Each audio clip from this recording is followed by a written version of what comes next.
চায়ের দেশে সবাইকে স্বাগতম। চলে আসলাম সিলেট বিভাগের হবিগঞ্জ জেলার সোনারঘাট এবং মাধবপুর উপজেলার মধ্যবর্তী জায়গা সাতছড়ি জাতীয় উদ্যানের পাশাপাশি এলাকায়, সামনেই সাইদাবাদ, তারপরেই সাতছড়ি। আপনারা সবাই কেমন আছেন?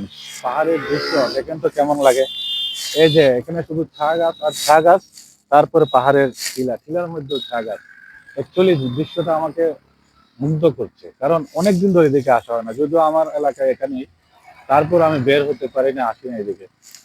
তো সবাইকে আমন্ত্রণ, চায়ের দেশে যদি কেউ আসেন তাহলে আমাকে জানাবেন। আমার বন্ধুরা যারা আছেন ফেসবুকে, আমি আপনাদেরকে রিসিভ করব এবং আপনাদের প্রতি আমার সাদর ইনভাইটেশন রইল।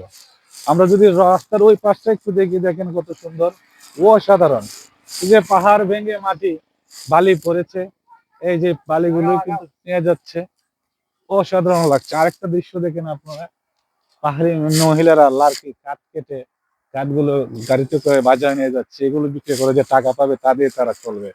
আসলে এখানকার মানুষের জীবিকাটাও আজীব, দৃশ্যটাও সুন্দর। ঠিক আছে, ধন্যবাদ সবাইকে, আসসালামু আলাইকুম।